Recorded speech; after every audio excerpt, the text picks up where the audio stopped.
What up, though, y'all? It's Chris. Appreciate you connecting with me while I'm out here on the run, getting things done. And let's talk about Disney parks in particular. I saw this viral video. A dad took his family to Disney World for the day, and they're Florida residents. So right out the gate, he gets there. He has to pay $30 for parking. And of course, they love to get you on parking. They want you. I've always been against this. You want me to come to your park and spend money, but then charge me to park my vehicle. I can't walk here, so my way of getting here is my vehicle, and you want to charge me to park my vehicle here while I go in and lose the shirt on my back. I've never agreed with that. I think parking is such a racket. Like, really, it's such a scam. But nonetheless, his family of 5, him, the wife, 3 children, with their Florida discount, mind you, paid like around $975. So $1,000 before he even steps foot into the park, between tickets and parking. $1,000 damn dollars. Keep in mind, he spent $1,400 during the day. He didn't even really spend money on much of anything while they were there for the day, and still ended up coming out of $400 more. They ended up getting, I don't know, what was it, like lemonade slushies or something like that, earlier in the day. And then later on that evening, he got dinner for the family. The dinner cost a whopping $245. He considered getting the lightning passes, which for the 5 of them would have added another $400 to their total. He said that this was only gonna allow them to skip the line on like 3 rides, so the cost versus value just wasn't there. He went ahead and ignored that.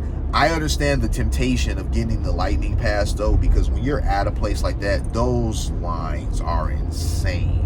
You can easily spend an hour and a half in line for a ride that's only going to be a few minutes, and just like that, a chunk of your day is gone. So here in Michigan, we go to Cedar Point because it's like right next door in Ohio, and I usually get the Express Pass or Fast Pass. I think that's what they call it, the Fast Pass there. And depending on the day you go, the pass changes price. On one day, it's $80. A different day, if you go on the weekends, it's going to be more than that.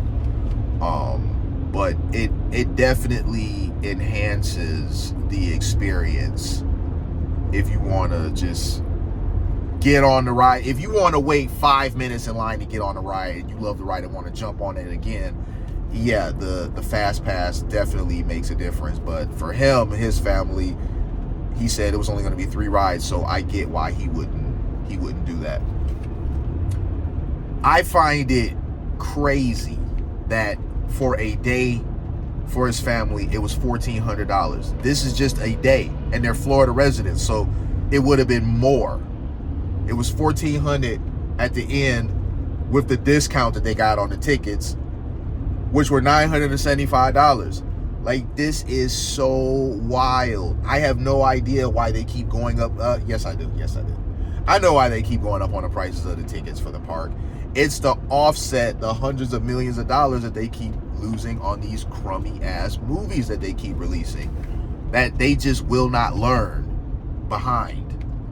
They'll release woke trash, it'll bomb. They'll accidentally release a solid movie like Deadpool and Wolverine, and then they'll go back to releasing woke trash again, like Snow White. So you can't keep losing hundreds of millions of dollars per movie and not have to make some sort of concession somewhere. And the concessions are gouging the heck out of the people who still enjoy going to their parks. They're making it so that the average consumer will not be able to afford a trip to either of the Disney parks.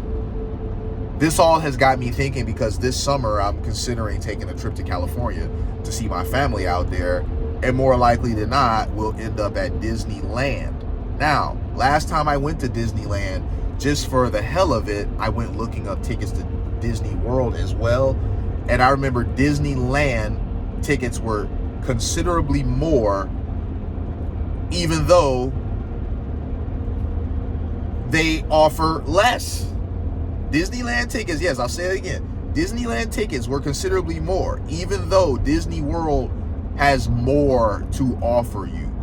I don't get that at all. Maybe it's just because it's in California. I don't know. But them going to Disney World, talking about these were the prices, it's really got the wheels in my head turning. Like, I don't know about this, man. We might have to check out Universal if I make my way out there, because I'm not that big of a fan of Disney anymore anyway, because for the last 6 years, they have just went down a rabbit hole of woke foolery that I don't care to join them on. Universal has kept steady, producing just quality stuff and not trying to preach to you. You know, they're not pumping out movies made by some 25-year-old wannabe activists that are trying to preach to you about what you're thinking is wrong and what they're thinking is right. Your way of thinking, everything you believe is wrong, and everything they believe, everything they think is right. No. So let me know what you guys think, man. Has anybody watching this video been to Disney World, and what were your prices like? Because again, $1,000 just to get in. They spent $400 more. From what I saw in the video, they didn't even really do much else besides get some drinks, and then they had dinner. $245 for dinner. Just a crazy expensive experience.